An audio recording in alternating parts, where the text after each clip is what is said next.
Bonjour, c'est Ursule encore. On est le 25 juillet 2019. Alors, je viens sonner la trompette aujourd'hui encore et je viens nous encourager à continuer notre marche ascendante vers la lumière. Amen.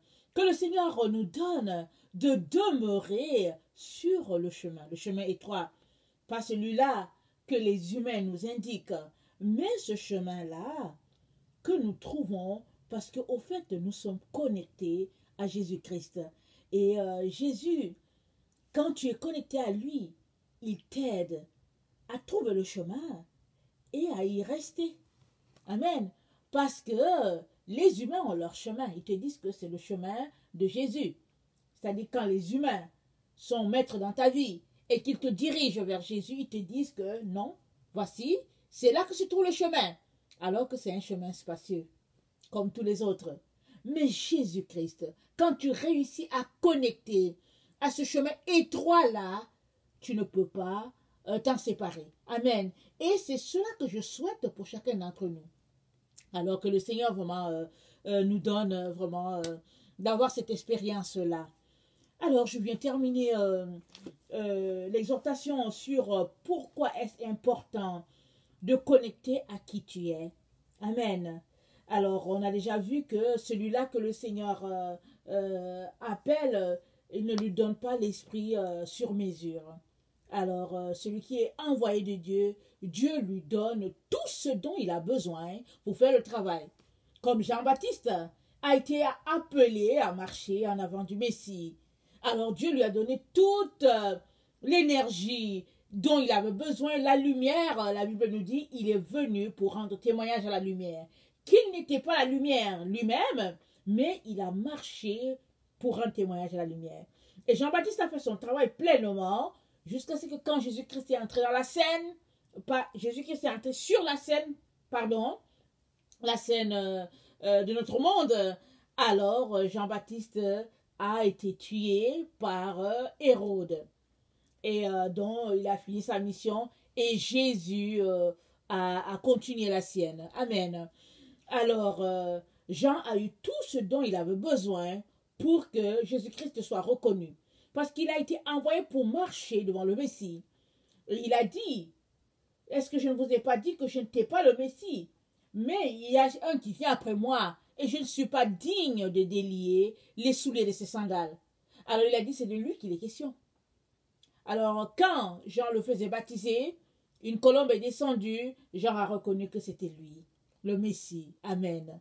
Jésus est venu sur la terre, il était la lumière. La véritable lumière, il est la véritable lumière envoyée sur la terre pour éclairer tout homme. Amen. Et Jésus a cette lumière-là. Il est dans une lumière inaccessible, dans la présence éternelle. Il a marché sur cette terre. Il allait jusqu'au bout de sa mission. Et une fois que le temps est venu pour lui de retourner au Père, quand il est ressuscité, au fait, c'est la lumière qui a émané de lui. Si bien qu'aujourd'hui encore, le linceul de Turin est tel que les gens n'arrivent pas à l'expliquer. Alors, quand on suit le documentaire sur le linceul de Turin, ils finissent toujours par dire « Ce n'est que par la lumière que cette image-là a été imprégnée sur ce linceul. Ce n'est pas possible que ce soit autrement. On n'arrive pas à l'expliquer, disent-ils. Il y a un excès de lumière qui a fait que la lumière a traversé entre les petites mailles du tissu et ça a imprégné l'image de cette personne-là qui a tellement souffert. Alors, Jésus-Christ, la lumière divine, il n'y a pas une autre lumière parce qu'il a été envoyé pour éclairer tout homme. Alors, si toi, tu cherches à connecter à la personne que tu es, le Seigneur te donnera la lumière en fonction de ta mission sur la terre. D'abord, tu auras pleinement la lumière de Christ parce que tous les enfants de Dieu, ils sont des êtres de lumière. Amen. Alors, et dans ton domaine, le Seigneur te donne toute l'expertise spirituelle dont tu as besoin et comment il appelle ça là, il te forme pour cela. Amen. Alors, c'est dit que Dieu équipe ceux qu'il appelle. Amen. Les gens disent souvent que Dieu n'appelle pas ceux qui sont équipés, mais il équipe ceux qu'il appelle. Alors, ce passage est en train de nous dire, je veux dire, cet adage est en train de nous dire que si Dieu t'a appelé pour faire quelque chose et que tu te retrouves à le faire, Dieu te donnera tout ce dont tu as besoin pour pouvoir faire cette chose-là, si du moins tu es désireux d'aller jusqu'au bout. Amen. Alors, connecter à la personne que tu es te donnera, en plus de tout ce qu'on a vu dans la vidéo 1 et la vidéo 2, te donnera vraiment de recevoir toute la quantité de lumière que tu as besoin pour faire ton ministère. Amen. Alors, un Jean, je pense, un Jean, non pas un Jean, Jean 1, le verset 2 à 4 nous dit quelque chose de très important. On va le lire. Alors, au commencement était la parole, et la parole était avec Dieu, et la parole était Dieu. Verset 2. Elle était au commencement avec Dieu. Toutes choses ont été faites par elle, et rien de ce qui a été fait n'a été fait sans elle.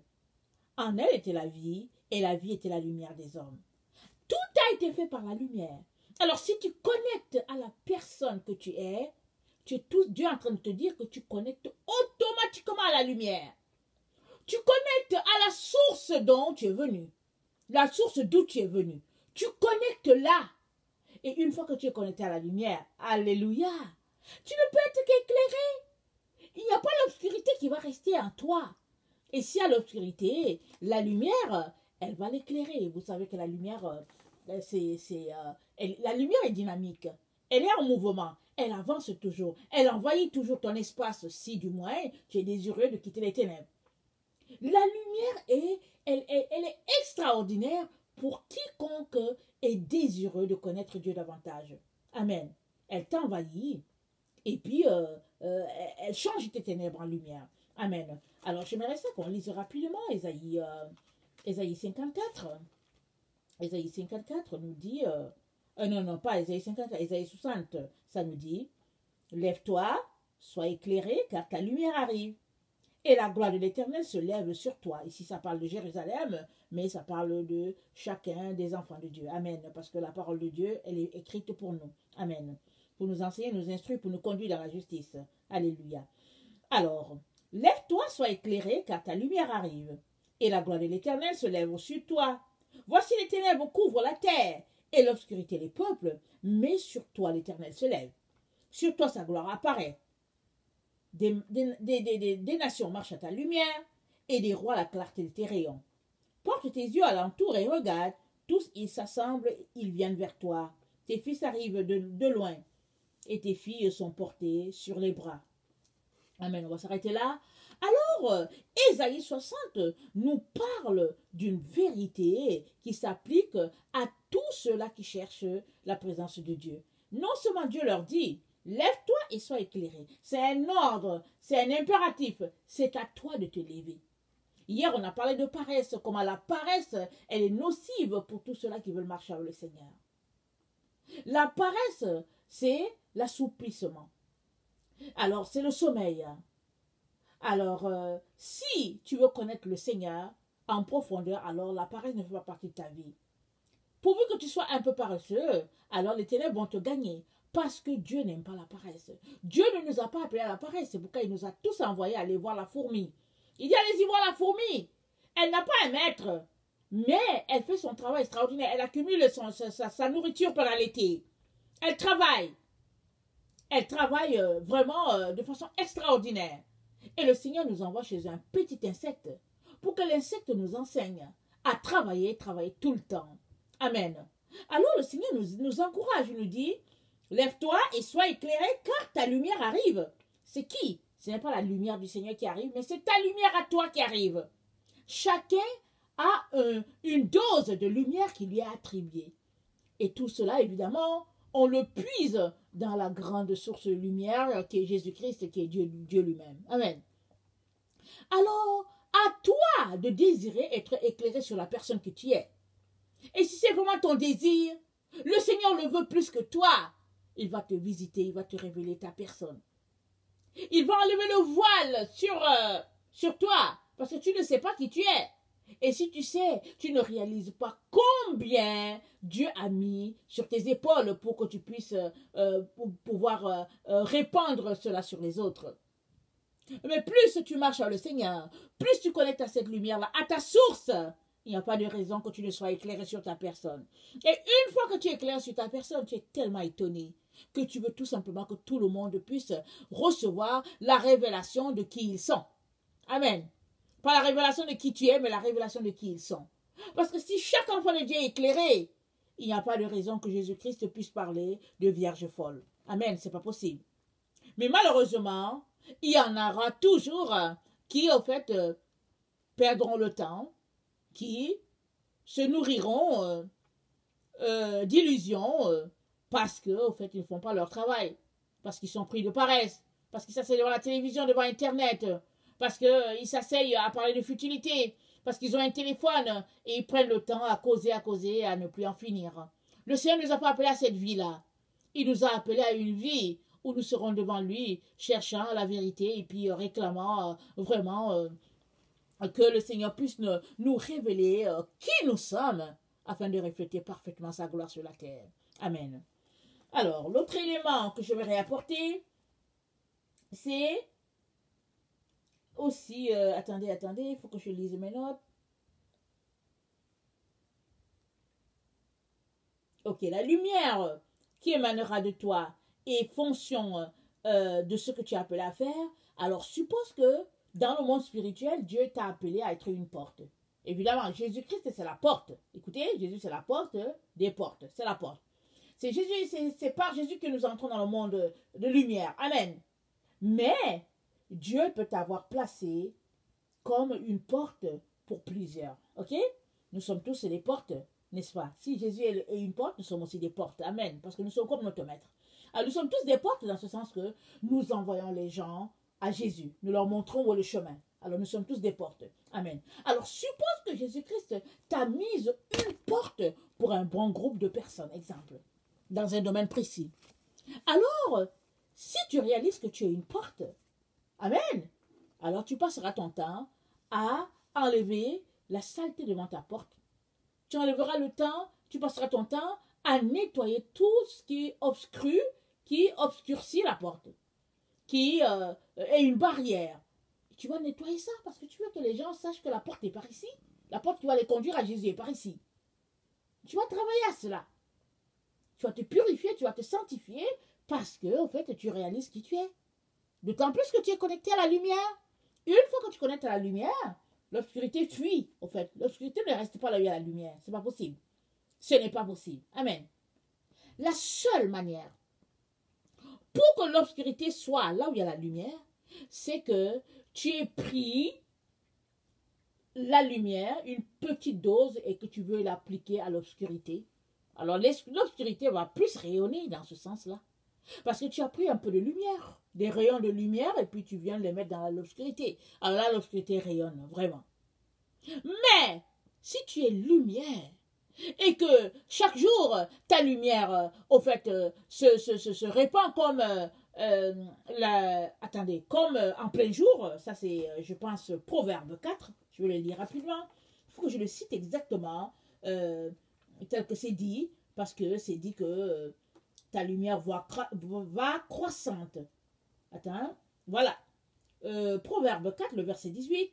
Le sentier des justes est comme la lumière resplendissante, dont l'éclat va croissant jusqu'au milieu du jour. Nous savons que le milieu du jour, midi, c'est là où le soleil a son maximum. Amen. La voix des méchants est comme les ténèbres. Ils n'aperçoivent pas ce qui les fera tomber. Amen. Alors, la lumière de l'enfant de Dieu, de celui qui cherche à savoir qui il est, elle est croissante. Elle est croissante, elle arrive à un moment donné où elle atteint son summum. Et elle va toujours croissante. Amen. Dans la présence de Dieu.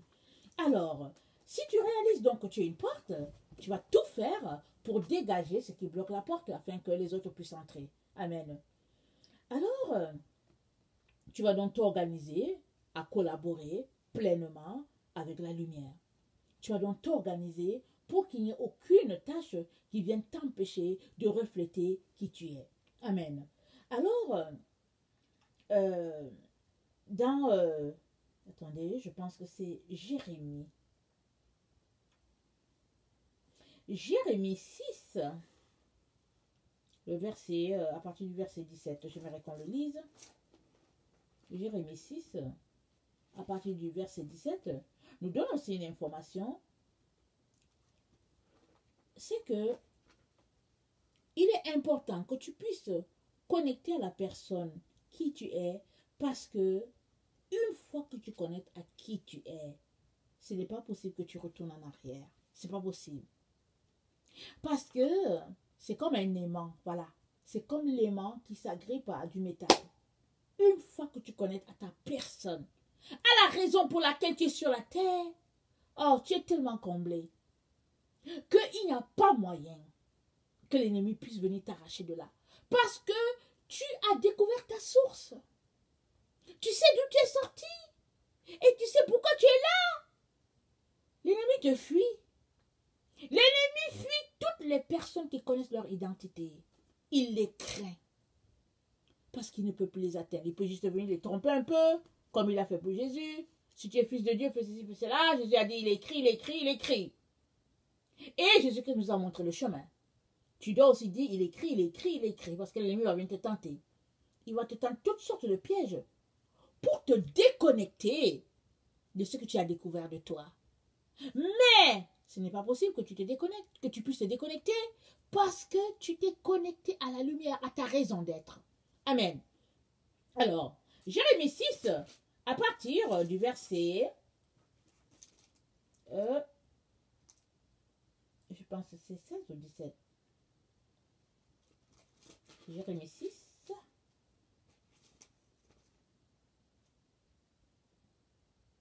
Ok. Jérémie 6, à partir du verset 15. Ils seront confus, car ils commettent des abominations. Ils ne rougissent pas, ils ne connaissent pas la honte. C'est pourquoi ils tomberont avec ceux qui tombent. Ils seront renversés quand je les châtierai, dit l'Éternel. Ainsi parle l'Éternel.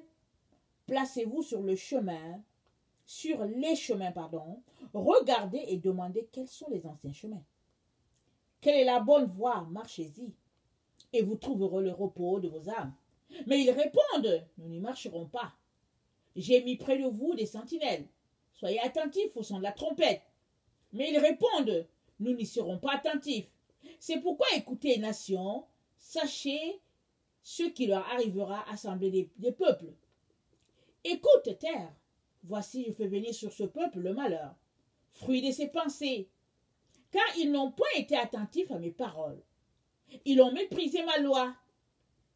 Qu'ai-je besoin de l'encens qui vient des Séba, du roseau aromatique d'un pays lointain?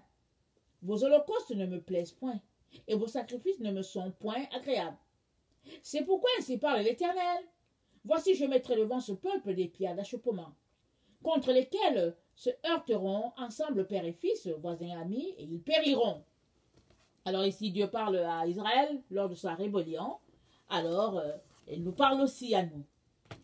Alors si tu connectes à la source, à la raison pour laquelle tu es sur la terre, tu vas te retrouver à marcher sur l'ancien chemin. Amen. Et c'est quoi l'ancien chemin? C'est le chemin de la repentance. Pardon. C'est le chemin vraiment de l'humiliation. Ça, c'est l'ancien chemin. L'ancien chemin, Dieu nous dit, demandez quels sont les anciens chemins, quelle est la bonne voie, marchez-y et vous trouverez le repos de vos âmes. Amen. L'ancien chemin, Dieu l'a dit à Israël. Écoute Israël, l'Éternel ton Dieu, le seul Dieu, tu n'auras point de Dieu devant ma face. Tu te feras point d'image taillée. Oh non, ton père et ta mère, tu ne mentiras pas, tu ne voleras pas. Je ne les cite pas dans le bon sens. Dieu a donné les 10 commandements à Israël. Et dans les commandements, de ces commandements, dérivent plusieurs autres lois et puis plusieurs autres préceptes. C'est faux de penser qu'on n'a plus besoin des 10 commandements. Parce que Satan a séduit les enfants de Dieu. Ils sont là, on leur a dit qu'ils sont sous la grâce, qu'ils n'ont plus besoin de commandements et ils vivent comme ils veulent. Ce n'est pas possible de marcher sous la grâce et de ne pas appliquer les commandements de Dieu. Ce n'est pas possible. Tu vas faire ça comment? Ce n'est pas possible. La grâce de Dieu t'est révélée de telle manière que tu ne peux que marcher sous les commandements de Dieu. Et quand on a consommé pleinement la grâce, les commandements de Dieu, ils sont pas pénibles. Parce qu'on sait d'où on vient et on réalise que non, ça c'est rien.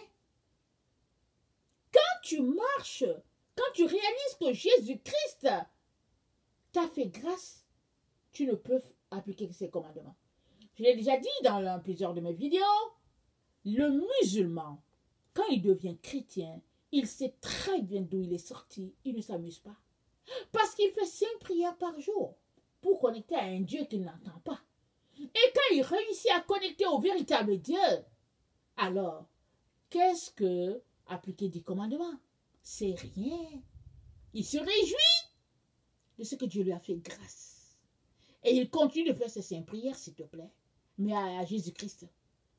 Et il fait très attention. Mais nous, qui sommes nés dans le milieu où nous connaissons Jésus, on fait ce qu'on veut, on marche d'une manière dépravée, et on se réclame d'enfants de la grâce, et on bafoue le nom de Dieu. Oh, Dieu est en train de nous dire de marcher sur l'ancien chemin. L'ancien chemin, le chemin de la repentance. Amen. Alors, le chemin de la repentance se trouve, comme on l'a dit, je pense Israël, Adonai, Dieu a donné les commandements, notre Éternel a donné les commandements à Israël à travers Moïse, leur disant, de suivre les lois et puis de rester connecté à lui. Ça, nous savons ça, c'est l'ancien chemin. Et l'ancien chemin, c'est le chemin de la repentance. Parce que quand tu offenses l'Éternel, tu dois automatiquement te repentir. Mais moi, j'ai déjà entendu plusieurs chrétiens disant qu'ils sont sous la grâce, ils n'ont pas besoin de se repentir. Je l'ai entendu plusieurs fois. Et quand ils viennent prier, ils ne voient pas de quoi ils vont se repentir, ils sont sous la grâce. Mais le Seigneur nous parle de l'ancien chemin. C'est lui le chemin sûr. C'est lui le chemin vrai. Quand tu connectes à qui tu es, ce n'est pas possible que tu ne puisses pas te retrouver sur l'ancien chemin. Tu te rends compte que ce chemin-là, c'est le vrai. C'est là où tu as ta protection. C'est là où tu as ta sécurité. Parce que les anges sont postés là pour t'encadrer, pour te protéger. Mais aussi la gloire de Dieu marche devant toi.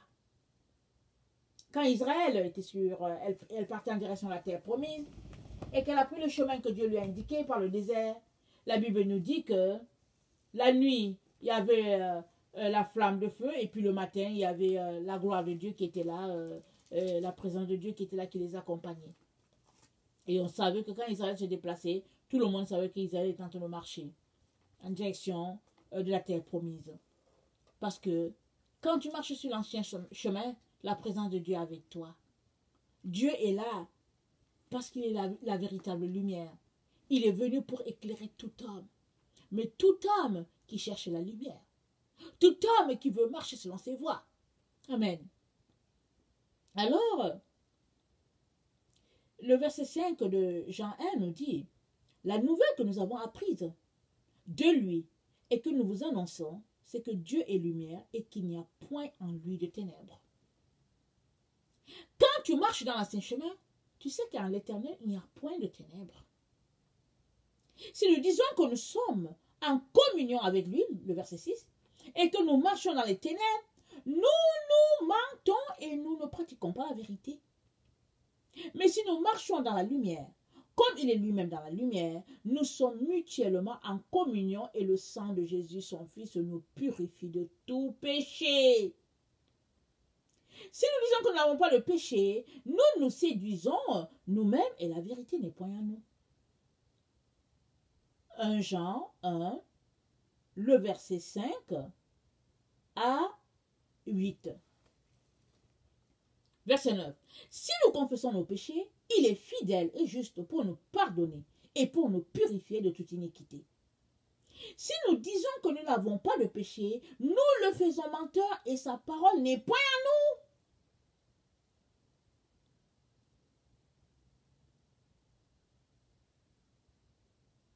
Si nous gardons ses commandements, par là nous savons que nous l'avons connu. 1 Jean 2, verset 3. Celui qui dit « je l'ai connu » et qui ne garde pas ses commandements est un menteur et la vérité n'est point en lui. Mais celui qui garde sa parole, l'amour de Dieu est véritablement parfait en lui, car là où nous savons que nous sommes en lui, celui qui dit qu'il demeure en lui doit marcher aussi comme il a marché lui-même. Nous devons marcher comme Jésus a marché lui-même. C'est ça l'ancien chemin.